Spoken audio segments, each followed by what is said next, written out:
kuna mapandiriko itakuwa katika injini mwaka wa 2026 pale mwisho. Leo nimekuja ni kama macho ambaye naiona kule mbele kwa sababu ya kanisa la Bwana na kwa sababu ya inji yetu kanisa la Mungu. Kama mwaka uliopita nilisema ya kwamba kutakuwa na njaa. Sasa naacha niingie kwa mambo ya macho ya mtu mwenye akona macho, anayeona inji, anayeona mambo inayokuja. Mwaka uliopita nilikuambia kwamba ninaiona njaa ikivamia inji mwaka wa 2026. Nikaambia kanisa tuweze kuombea jambo hili. Bwana asifiwe mtazamaji. Naitwa Apostle Mureithi, niniokoka tena ili tupate kuwa na neno na wewe na ili upate kubarikiwa na pia tupate kuinuliwa kwa jina la Yesu Kristo. Kama vile nilisema, ukitaka kuniona unakuja hapa Eastern Bypass na utaweza kunipata, na hiyo simu iko hapo ndani ya simu yako. Unaweza kupiga ama utume message useme unakuja siku gani na utanikuta kwa jina la Yesu Kristo. Kwa hivyo niko na imani ya kwamba Mungu atakubariki sana mtazamaji. Wale ambao mnekuwa mkiniuliza Apostle, unaweza kuonekana siku gani? Hebu kunyerese kwa maana nataka kukuja. Ningetaka kukuambia kwamba ukitaka kuniona unaweza kukuja siku ya Tuesday na Wednesday na Thursday. Hizo siku mbili na tatu unaweza kuonekana. Lakini siku ya Thursday yenyewe ndio huwa ninaona watu wote wanakuja kuniona. Kwa hivyo niko na imani kama utakuwa mmoja wetu, Mungu atapata kukubarikizana na tena kukutendea mema kanisa katika jina la Yesu Kristo. Leo nimekuja ili nipate kukujulisha maneno mawili matatu, na niseme ya kwamba nataka tuangalie mambo ambaye inayohusiana na inji yetu, mambo ambaye inahusiana na vile sasa katika inji yetu inapoendeshwa saa hii. Na ni vizuri kanisa tupate kuiombea jambo hili. Nilisema wiki iliyopita ya kwamba ninahitaji watu kama 100 mwezi wa 3 ili tuingie katika maombi.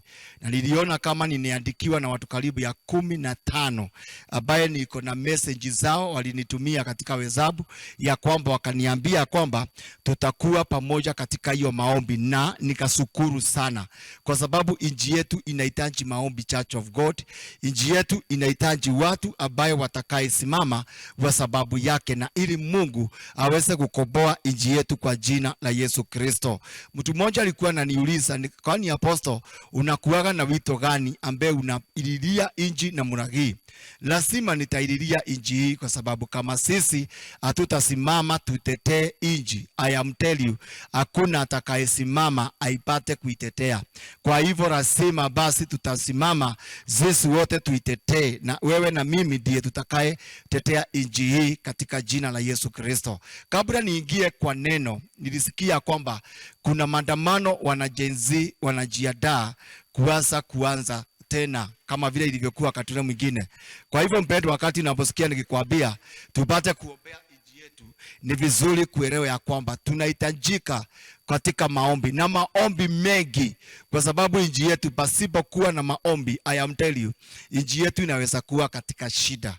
Naweza kusema tu kanisa upate kuangalia vile imekuwa kule kunaitwa Marakwet pande hii, vile ambavyo ilikuwa inaoneswa juzi, vile kondoo na mbuzi wanekuva na vile watu wengi wanaangamia na njaa. Nikaambia kanisa tupate kuomba, tupate kuombea inji yetu, ni kwa sababu jambo hili ambalo linaonekana kanisa linahitaji maombi zaidi. Na kama wewe na mimi hatutaombea inji yetu, I am tell you, inji yetu mahali inapoenda iendi vizuri. Kwa hivyo ndipo nikasema ya kwamba kanisa niko na maombi ya kuombea inji yetu, na wote ambao wanayenisikia tupate kuingia katika maombi na Mungu atatubariki sana kwa jina la Yesu Kristo mtazamaji. Basi leo ni siku ingine njema ambaye nimekuja ili nipate kukubariki, ili nipate kukupatia mwelekeo wa neno la Mungu. Na leo pia nataka kuongea juu ya mambo kama 4-5 ambaye inahusiana na inji yetu, na ili tupate kuiombea na ili pia tupate kuambia wengine wapate kuangalia vile mambo inaendelea. Inji yetu inahitaji maombi mengi kwa jina la Yesu Kristo. Jambo lingine kanisa naweza kusema kama mtumishi wa Bwana ni ya kwamba hakika kama unanihitaji kwa kunipigia simu, unataka nikujulisha jambo fulani ambaye nakusumbua, ambaye unataka tuombe jambo fulani, hiyo namba iko hapo, nipigie. Niliambia wapendwa, kama naweza kuongea mambo ya inji, nitasindwaje kuongea jambo la mtu mmoja? Kwa hivyo ni vizuri pia kama utakuwa na nafasi niongereze, na naamini ya kwamba tutaomba, tutaamini katika jina la Yesu Kristo. Leo nimekuja kusema na kujuliza inji, na kujuliza wapendwa, na kujuliza wale watu ambao wanaobaga, na kujuliza watu wote wa Kenya. Kenya inahitaji maombi, na kama vile nilivyokuambia wiki iliyopita, nilisema ya kwamba kama wapendwa tutaangalia inji yetu kwa njia ya maombi, kutakuwa na shida. Ni kwa sababu inji yetu inahitaji maombi mengi kwa sababu ya Bwana, in the name of Jesus. Kuna mambo pale mwisho tutakataa pamoja na wewe tuyapinge katika Bwana, na ili tupate kuya kwamba Mungu ataonekana katika jina la Yesu Kristo. Kuna mambo ambaye Mungu ananifunulia ambaye inahusiana na inji yetu, Church of God, na hasa inahusiana na watu ambaye wako kwa viti. Na mambo hii nikasema ya kwamba nitakuja kuongea na nyinyi na tuseme na nyinyi. Ni kwa nini ninasema haya sana? Mara nyingi nasemaga haya na ninapeana mwelekeo, na ili sisi kama wanakanisa na kama wapendwa ambaye wako na Mungu tupate kuombea. Ni tuko mwezi wa pili katika jina la Yesu. Tusipoombea inji yetu mwezi wa 4 na wa 5 na wa 6, kutakuwa na maprepre ambaye Shetani atainua kinyume, lakini tukiomba sisi Mungu ataonekana. Na mimi niko hapa kama macho ambaye ni macho ya inji ama macho ya Bwana, na ndio ujumbe wangu naweza kuita leo. Nataka kuongea juu ya inji, nataka kuongea juu ya macho ya inji. Ni vizuri kujua kwamba kuna watu ambaye Mungu aliwafanikiza sana na akawapea macho ya inji. Kwa hivyo jambo lote likikuja kutendeka injini watafunuliwa, jambo lote likienda kutendeka lisiofaa wanavichuliwa. Kwa hivyo ni vizuri upate kunisika vizuri, lakini kabla ya hiyo, leo sina mambo mengi, nataka kuangalia andiko na ili upate kubarikiwa na kuweza kuinuliwa katika jina la Yesu Kristo. Andiko letu mtazamaji inatoka katika kitabu kile kinaitwa kia Ezekiel 33 verse 7. Ezekiel 33 verse 7. Maandiko hapa kuna neno ambalo nalivyosema ni kwa sababu lisema upate kujua kwamba kama vile nakwambia sisi tunaitwa tukiwa macho ya inji ama watendakazi katika macho ya Bwana katika injini, kwa sababu ya watu wa Mungu. Na wakati watu watasikia tukikwambia kitu, iangalie mzuri, maana tuseme ili tujulikane, tuseme ili tuwe na subscribers, tuseme ili tuwe na masaa mengi, tunasema ili inji yetu ibate kuzalidiwa na Mungu, na wewe na mimi tukiombea katika jina la Yesu Kristo. Hebu angalia hapa katika Biblia. Biblia inasema ya kwamba katika Ezekiel 33 verse 7, basi wewe mwanadamu, nimekuweka kuwa mlinzi kwa nyumba ya Israeli. Kwa hivyo kuna watu wanawekwa kuwa walinzi. Hebu tuangalie kidogo juu ya walinzi. Mtu ambaye ako na spirit ya ulinzi ni kumaanisha ya kwamba yeye ni kama watchman. Watchman anakaaga pale nje na yeye ndiye anakuragwa na baridi wakati wa usiku, akingojea akilinda nyumba ya mwenye ambaye ako kule ndani ya nerara. Kwa hivyo Bible ikaonesha ya kwamba kuna watu wanawekwa kuwa kama macho na walinzi katika inji. Kwa hivyo Bible ikasema ya kwamba nimekuweka kuwa mlinzi wa nyumba ya Israeli. Biblia inasema kwamba basi usikie neno hili kinywani mwako. Basi isike neno hili kinywani mwako, ukawape maonyo yangu. Sikia neno hili kinywani mwako, tena ukawape maonyo yangu, yale utakayesikia nikikupatia wewe uliye mlinzi wa nyumba ya Israeli. Sisi kama walinzi waliowekwa kwa sababu ya Kenya. Niniona wengi pia Mungu anawasaidia manabii, Mungu anawasaidia watu ambao wako na macho ya inji, ambao wanaona kile kinaenda kutendeka na kile kizuri kinaekuja. Huyo mara nyingi anakuaga ni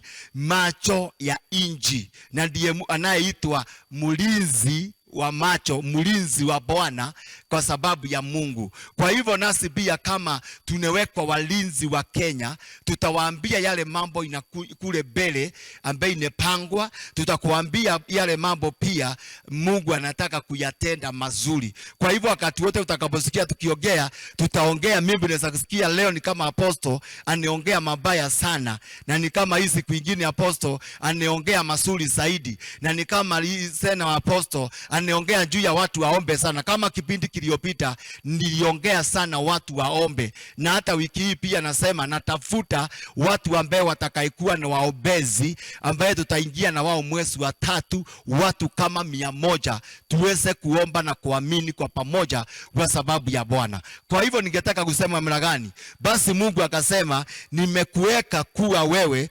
mlinzi kwa nyumba ya Israeli. Bible inaendelea kusema ya kwamba basi sikia neno hili katika kinywani mwangu, ukawapatie maonyo yaliyo kwangu, ukawaambie haya na haya na haya. Sina wakati ambao ya kuendelea mstari wa 8 nikiwaambia kwamba vile Mungu aliendelea kuambia Yeremia, kwa maana anawe kama mlinzi. Lakini neno hili moja tu hivi ama mstari mmoja unakuja kwa unanikujia ili nipate kusema ya kwamba leo nimekuja ni kama macho ambaye naiona kule mbele kwa sababu ya kanisa la Bwana na kwa sababu ya inji yetu kanisa la Mungu. Kama mwaka uliopita nilisema ya kwamba kutakuwa na njaa. Sasa naacha niingie kwa mambo ya macho ya mtu mwenye akona macho, anayeona inji, anayeona mambo inayokuja. Mwaka uliopita nilikuambia kwamba ninaiona njaa ikivamia inji mwaka wa 2026. Nikaambia kanisa tuweze kuombea jambo hili. Nadhani sasa unasikia kila jioni katika media inasemekana ya kwamba njaa inakuja. Je, wewe uko hapo? Unasukua hatua gani ya kuombea mambo haya ambaye Shetani anataka kuleta injini? Ni kuna neno ambaye kuna mpango wote. Mimi niko na mpango ambaye niko naye. Mpango ambaye niko naye ni tuombe Mungu, tumulilie Mungu, Mungu atuondolee hiyo janga katika jina la Yesu Kristo. Number 2, Bwana asifiwe. Number 2, ningetaka kusema hivi ya kwamba Mungu alirudi akatuambia kuna mvua mkubwa na mvua mbaya. Bwana asifiwe. Kuna mvua mzuri na kuna mvua mbaya ambaye inayekuja. Nikaambia kanisa ya kwamba tupate kuomba na tupate kusimama kwa sababu ya jambo hili ambaye linayekuja. Kanisa, hebu nikuambie, tusipoomba, tusipokuwa na wakati na Mungu, tumujulize Mungu yale mambo ambaye inataka kukuja kwetu, tunakataa, mengine tuyakubali. I am tell you, inaweza kwenda ya kwamba jambo hili litatukia. Lakini mimi kama mtumishi wa Bwana ningetaka kusema ya kwamba nataka tuombe, tukatae ile law ambaye inataka kuinuka. Nikarudi nikakwambia kwamba ninaiona kule mbele kukiwa na prepare ya hawa watu wanayeitwa magavana na serikali. Na nadhani uliweza kuona juzi. Na nikasema hivi, kama uliweza kunisikiza, kwa maana leo nimekuja nikiwa sauti please, na unikubalie nione vile ninavyokuona kule. Nikaone ya kwamba mwaka wa 2026 ndiye mwaka ambaye utakuwa na mambo mengi sana ya watu kuhamia chama hii na kwenda chama hizi zingine. Number 2, kutakuwa na kelele nyingi. Zuka molirizika, kutakuwa na kelele nyingi. Na ukienda mitandao yetu pale that verse, Mungu alisema inji ya Kenya mwaka wa 2026 ni kama kutakuwa na kelele nyingi. Na katika kando na ile kelele kutakuwa ni kama kuna vita ya magavana na serikali, ni kwa sababu ya 2027. Nadhani unapata kuona baka saa hii, baka hizi za opposition na zile sama zinaingia kwa sama zingine, hiyo kitu kinaanza kutokea. Nebu ni kuambie kanisa, ukipewa macho ya roho na usiposikizwa vizuri, kuna mtu ambaye hata tabua yale ambaye mtu wa Mungu anayeyasema kwa jina la Yesu. Nikasema hivi, mwaka wa 2027 wale watakaingia wengi katika viti za serikali watakuwa watu wapya sana, na wale ambaye watakaekuwa walikuwepo hii kabla ya hii uchaguzi kuwe, wengi watakosa zile viti. Nikasema ya kwamba ni kwa sababu Mungu ako na hasira na vile mambo inafanyika. Hebu niseme hivi, kanisa la Bwana, munasemaga o aposto ni kusema anasema yeye aposto anaogea. Si kuogea, naogea. Hii ni jambo ambaye nakwambia ni la kweli kabisa. Nilikuambia hivi, kama unaweza kukumbuka ya kwamba opposition pale that verse, nilikuambia opposition na serikali itakuwa na vita na opposition kiwango ya kwamba itakuwa ni kama, hebu nataka uzike vizuri, itakuwa ni kama watajaribiwa mpaka kusuiriwa mikutano na hata kujaribiwa hata kujikuta mahospitali. Sijui kama uliona hiyo jambo. Hebu nikuonese hapa chini na ili upate kuelewa jambo hili vile Mungu alivyoongea. Hebu angalia. Hivi ndivyo Bwana alivyosema that verse, ya kwamba hati opposition itakuwa ni kama itakuwa na vita na serikali, kiasi ya kwamba hata wengine watalala mahospitali, hata kujaribiwa kuuawa. Kama kweli kutasemekana na hii mtu wa Mungu ni kama asemi kweli, amtu kuona jambo hili kule kwa kanisa Nyeri kweli. Bwana asifiwe.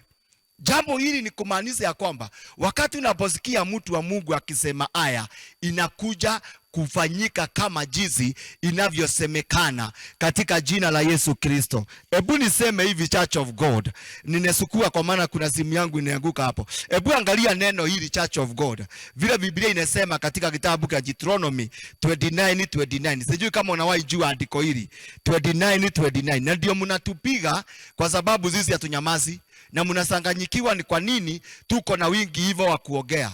Lakini nasema tutaogea yale ambaye tunayaona katika mwaka wa 2026. Ni kwa sababu hii jambo unaona nikikwambia ndiye ambaye liko na mengine yanayoendelea, ndiyo mambo ambaye Mungu anayaogea pale mwanzo wa mwaka huu katika jina la Yesu Kristo. Hebu angalia, najua utaniona hapa mara nyingi maana mwaka iliyopita sikuwa kwa mitandao sana, lakini mwaka hii maana niko hapa kwa mitandao, nitasema mengi ya yale ambayo nimekuwa nikiyaona. Deuteronomy 29:29. Nataka ushike kalamu yako tuangalie pamoja, uone vile Biblia inasema na sababu ya sisi kuogea. Biblia inasema ya kwamba Deuteronomy 29 ndiye kumbukumbu la Torati 29:29. Biblia inasema hivi, mambo ya siri ni ya Bwana Mungu wetu, lakini mambo yaliyofunuliwa ni yetu sisi na watoto wetu milele, ili tufanye maneno yote ya sheria hii. Nataka usike mizuri. Ati lakini mambo yaliyofunuliwa ni yetu sisi na watoto wetu milele, ili tulifanye imara yote yaliyoandikwa, ama yote Mungu aliyoyaongea, tupate kuvikurithi kama urithi wetu. Kwa hivyo wakati Mungu anevisha jambo, hatuwezi tukaliongea, lakini wakati jambo linevichuliwa, lazima tutalisema. Hebu angalia kanisa la Bwana vile inetokea hizo siku 3, 4, 5 iliyopita. Mungu alituambia kwamba makanisa ama wale wahubiri kweli, wahubiri kweli ya Mungu, kutakuwa na vita na wao. Ni mwezi wa pili, manabii wakubwa wanefunuliwa wazi. Sijui kama uniona katika mitandao, lakini Bwana hapa that verse, Mungu alituambia kuna vita aneweka na wao. Ni kwa sababu wengine hawasemi kweli, wengine hawahubiri kweli wa Mungu. Kwa hivyo nasema hivi, Church of God, kama macho ya Roho wa Bwana, tupate kuombea nchi yetu ya Kenya sana. Ni kwa sababu kuna mambo mengine inakuja kuvichua, na sitakosa kuwatajia tena, na ili muende mkirekodi hii mwisho wa mwaka huu wa 2026, mambo katika Kenya ama nchi ya Kenya yatakuwa mazuri kuliko mwanzo wa mwaka wa 2026. Kwa hivyo kutakuwa na mabadiliko.